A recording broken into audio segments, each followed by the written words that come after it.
All right, hello and welcome to the video. My name is Wade Smith, and this video is about the concept of simultaneous striking and blocking in martial arts, which you rarely ever see MMA fighters use correctly because they're not taught this for some reason. At least most of them aren't.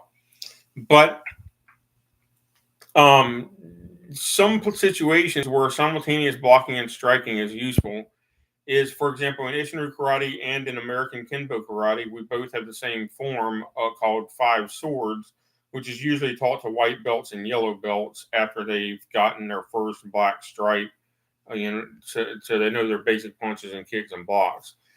And so in Five Swords, your opponent is throwing a right hook, all right, and which is one of the most common lead-ins to a fight.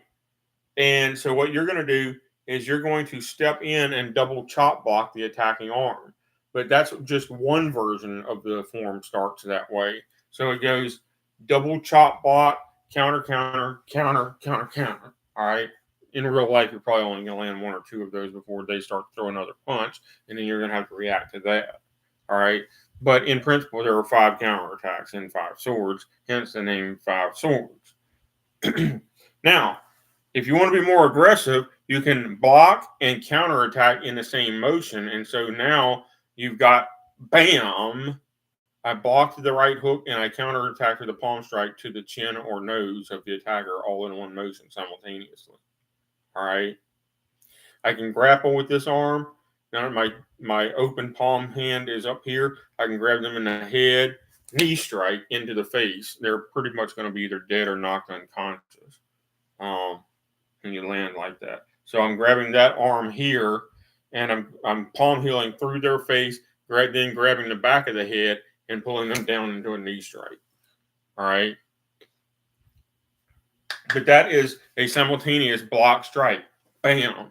All right. Another simultaneous block strike can happen in. Let me see if I got them. I don't really have enough room to demonstrate this in this confined space. But in eskrima stick fighting, I have them, but I don't really have enough space to demonstrate this correctly. Suppose I've got double stick eskrima, and there's a strike coming in over here. You can also do it with one stick eskrima. You can block the strike that's coming in. Say this is an enemy stick coming in. I can block this, and then I can go through with a lariat strike to counterattack what my opponent has just done if it's single stick versus single stick, because this is going to deflect their stick really far wide, and then it's going to give me an opportunity to counterattack with some kind of X strike or lariat strike or whatever the case. All right. But primarily, you're going to be doing thrusting in real eskrima stick fighting at the highest levels. You're going to be doing thrusting and X strikes.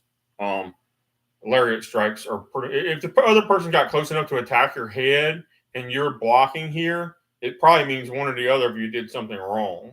All right. But it could happen, but it doesn't really happen. Trust me, I know, because what really happens in black belt versus black belt is the same thing as fencing. Most of the attacks are thrust, and then you have X strikes in here. And that's about all you end up doing in eskrima stick fighting. In a practical black belt versus black belt level eskrima stick fighting.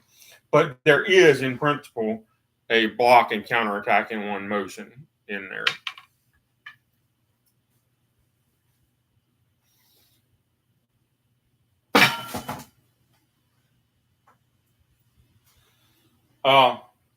Yeah, I sleep with all of my karate weapons next to my bed, even though I haven't taken full-time karate lessons in 2 decades. But I sleep with them next to my bed. That way, if somebody breaks into the house, I can beat the tar out of them with my karate weapons and don't have to be accused of shooting them with a gun, even though I do own guns too. But anyway, so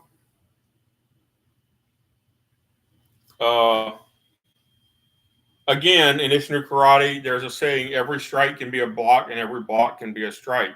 This high block that we have in Isshinryu, where we block at roughly a 45-degree angle with both bones simultaneously, that can be a block against a right overhand haymaker, or it can go under the jaw as a framing maneuver to put pressure on the jaw and set them up for what turns into a reverse neck breaker or a standing back breaker. And we tap them out. All right.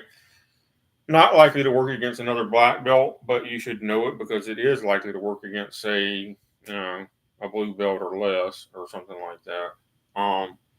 But so if you ever need it in a street self-defense situation against a supposedly unskilled attacker, it can work.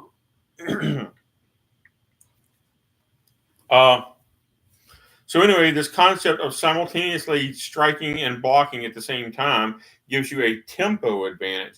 If any of you chess players might realize that what a tempo advantage is when you get ahead in time compared to what the opponent is doing because you're doing two things at once or have the appearance of doing two things at once in chess. And it works the same way in a martial arts fight. If you can both block and counterattack at the same time, then you're getting a defensive action and an offensive action in every time your opponent only applies one offensive action, then you're going to win the fight pretty effortlessly, aren't you? So that's that principle. All right, I don't want to make a 20-minute video about this concept. It shouldn't even have taken 6.5 minutes.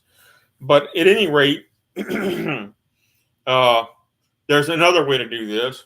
So I don't really have enough room here to demonstrate. But you can do your front snap kick and a back fist simultaneously. All right. And the back fist is mostly just a blinding or distracting strike.